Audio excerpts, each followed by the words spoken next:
5-minute fairy tales. Hansel and Gretel. Once upon a time, there were two children called Hansel and Gretel. They lived in a small cottage at the edge of the forest with their father and stepmother. Hansel and Gretel's father was a woodcutter. He was very poor and the family didn't have much food to eat. The day came when there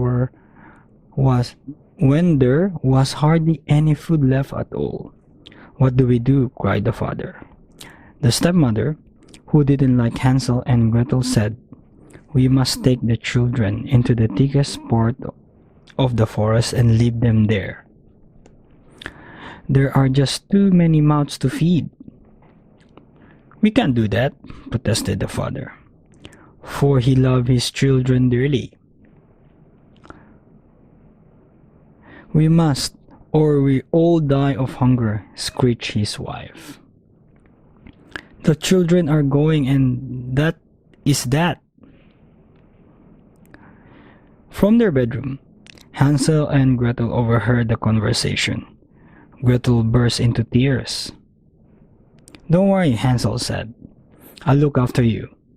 When their parents went to bed, Hansel crept out of the house. All around lay little white pebbles that shone like coins in the shivery moonlight. He filled his pockets with them and then went back to bed. Early the next morning, the stepmother hurried Hansel and Gretel out of bed. "Come on, children. We are going into the forest to chop wood," she told them. With a heavy heart, the woodcutter led his children into the forest. As they walked along, Hansel dropped the pebbles from his pockets onto the path. When they reached the middle of the forest, the woodcutter said, "Wait here. We'll be back soon as we've finished chopping wood." Hansel and Gretel waited all day, but their father and stepmother didn't come back. Soon, it was dark. Among the thick trees, Gretel was frightened. "We'll find our way home," Hansel comforted his sister.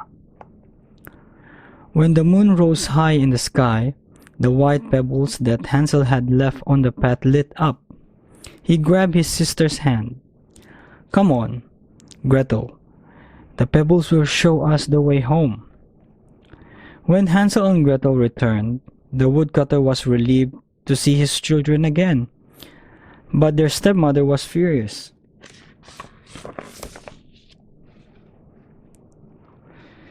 Before long, the woodcutter and his family had very little food again. "Tomorrow we will take the children deeper into the forest. They must not find their way home," the stepmother cried. This time, they were led deep into the forest. Hansel left a trail of breadcrumbs. When their parents didn't return from chopping wood, Hansel said, "We'll follow the breadcrumbs I dropped on the path. They will lead us home." But when the moon came up, Hansel and Gretel couldn't see any crumbs. The birds must have eaten them all," whispered Hansel. Frightened and hungry, Hansel and Gretel crawled up under a tree and went to sleep, waiting anxiously for daylight. The next morning, they wandered through the forest. After a while, they came to a clearing and a little cottage. "Hansel, look!" cried Gretel. "The cottage is made out of sweets and gingerbread." The children were so hungry they grabbed some sweets from the walls of the house. Just then, the door opened and an old woman hobbled out. "Come in, children," she said, smiling. "I've got plenty more food in here."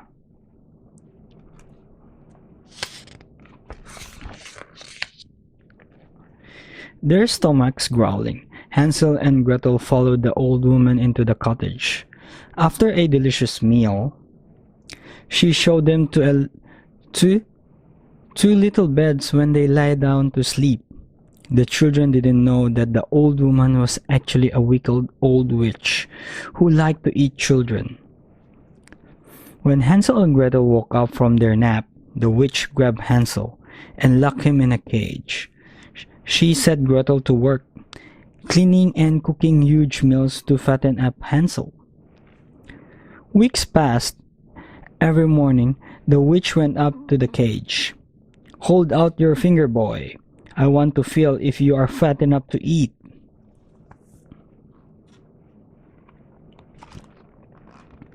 Hansel, being a smart boy, would hold out an old chicken bone instead. The witch's eyesight was so bad that she thought the bone was Hansel's finger. She wondered why the boy wasn't getting any fatter. One day, the witch grew impatient. "I can't wait any longer," she screeched. "I'm going to cook Hansel now." Gretel was terrified.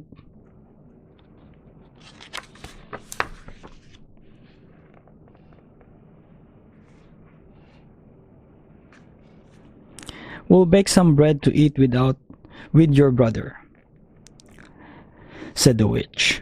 "Go and check if the oven is hot enough." Grabbing Gretel's arm, the wicked witch pushed her roughly towards the open oven door. Grinning horribly, she licked her cracked lips. She was planning on eating Gretel too.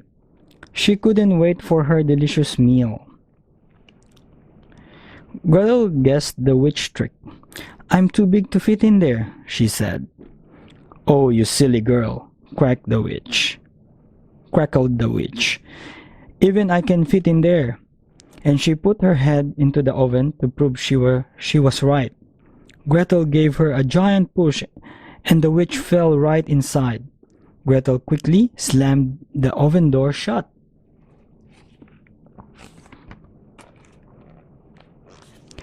"Hansel, the witch is dead," cried Gretel as she unlocked her brother's cage. As Hansel and Gretel made their way out of the house, they discovered that it was full of sparkling jewels and gold coins. The children stuffed their pockets with treasure. "Come on, Gretel," laughed Hansel. "Let's go home." Their father was overjoyed to see them. He told them that their stepmother had died while they were gone and they had nothing to fear anymore. Hansel and Gretel showed their father the jewels and coins. They would be poor no longer.